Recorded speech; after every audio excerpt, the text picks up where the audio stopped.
Tamil Senior July 1996. Get ready. 10 seconds. 5 seconds. Start. தலைவர் அவர்களே, தொழில்துறை பற்றிய விவாதத்தில் பல உறுப்பினர்கள் தங்களது கருத்துக்களை அவையிலே தெரிவித்திருக்கிறார்கள். பலர் சில கோரிக்கைகளையும் அரசின் கவனத்திற்கு கொண்டு வந்திருக்கிறார்கள். தொழில்துறையில் நம் மாநிலம் பின்னடைவு அடைந்திருப்பதாக சொல்லி வந்த குற்றச்சாட்டுகள் தவறானவை என்பதை நமது அறிக்கையின் மூலமாக உறுப்பினர்கள் அறிந்திருப்பார்கள் என்று நம்புகிறேன். இந்த துறையில் நாம் இன்னும் அதிகமான முன்னேற்றத்தைத்தான் எதிர்பார்க்கிறோம். அதில் மாற்று கருத்துக்கு இடமில்லை. அதே சமயம் நாம் தொழில் வளர்ச்சிக்கு பல வகையில் ஆக்கமும் ஊக்கமும் அளித்து வருகிறோம் என்பதை சுட்டிக்காட்ட கடமைப்பட்டிருக்கிறேன். குறிப்பாக தொழிலில் பின்தங்கிய பகுதிகளில் தொழிற்பேட்டை அமைப்பதற்கான பல திட்டங்களை அறிவித்திருக்கிறோம். அதனால் அந்த பகுதிகளில் தொழில் வளர்ச்சி பெருகவும் பொருளாதார முன்னேற்றம் ஏற்படவும் வழி ஏற்படுகிறது. பாமர மக்கள், படித்த இளைஞர்கள் மத்தியில் வேலை வாய்ப்பு அதிகரிக்கும். நல்ல அறிவு திறன் பெற்றுள்ளவர்கள் வேலை தேடி வெளிநாடுகளுக்கு செல்ல வேண்டிய அவசியமும் இனிமேல் இருக்காது. சிறு தொழில் முனைவோர்கள் தங்களது தொழில்களை சிறு தொழில் வளர்ச்சி கழகத்தின் வளாகத்தில் ஆரம்பித்தால் பல சலுகைகளை அரசு வழங்க தயாராக இருக்கிறது என்பதையும் தெரிவித்துக் கொள்ள விரும்புகிறேன். அரசு சார்பாக வெளிநாடு சென்றிருந்த போது அங்குள்ள இந்தியர்களை அழைத்து பேசினோம். குறிப்பாக தமிழகத்தில் தொழில் தொடங்குவதற்கு பலர் தயாராக இருக்கிறார்கள். இங்கே தொழிலாளர் பிரச்சனை இல்லை. அமைதியான முறையில் தொழில் வளர்ச்சியடைவதை அறிந்திருக்கிறார்கள்.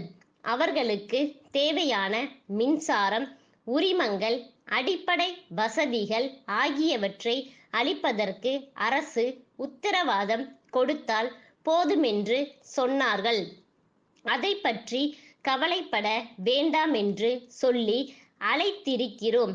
அவர்கள் தமிழ்நாட்டுக்கு வந்து பல தொழிற்சாலைகளை நிறுவுவார்கள் என்று நம்புகிறோம்.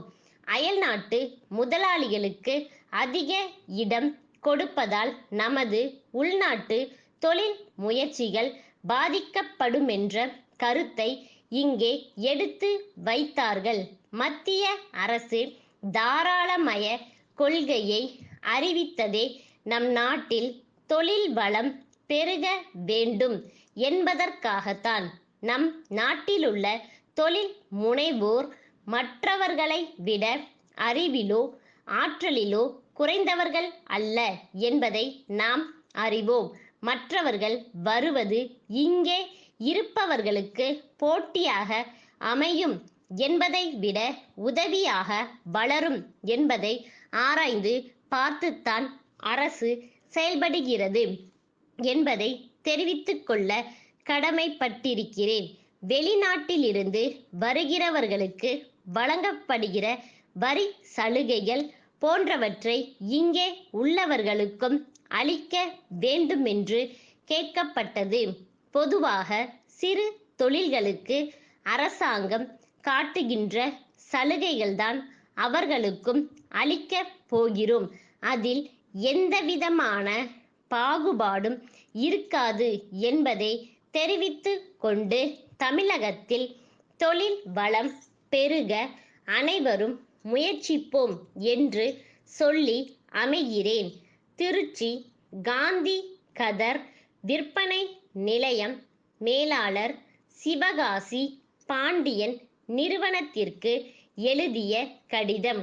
அன்புடையீர், நாங்கள் கடந்த 20 ஆண்டுகளாக கதர் துணி மற்றும் கிராம கைவினை பொருள்களை விற்பனை செய்து வருகிறோம்.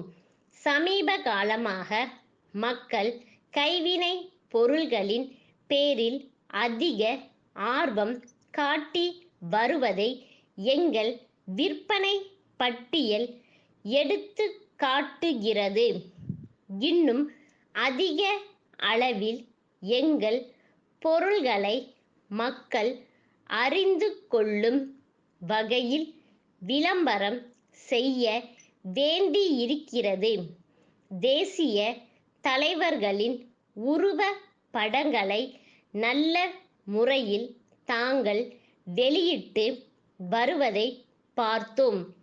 எனவே தங்கள் நிறுவனத்தின் மூலம் வண்ணப்படங்களில் நாட்காட்டி தயாரித்து பெறலாமென்று நினைக்கிறோம்.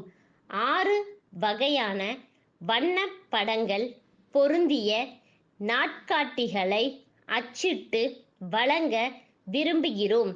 தங்கள் நிறுவன ஏஜெண்டுகள் சென்ற மாதம் எங்கள் நிலையத்துக்கு வந்தார்கள். அவர்களிடம் எங்களுக்கு தேவையான படங்கள் இல்லை. எனவே முதலில் காந்தி, நேரு, காமராஜ், இந்திரா காந்தி ஆகியோரின் வண்ண படங்களின் மாதிரியை அனுப்பினால் அவற்றை பார்த்து எங்கள் தேவையை தெரிவிக்க இயலும். எனவே இது பற்றிய தங்களது விரிவான பதிலை எதிர்பார்க்கிறோம். தங்கள் நம்பிக்கையுள்ள ஸ்டாப்.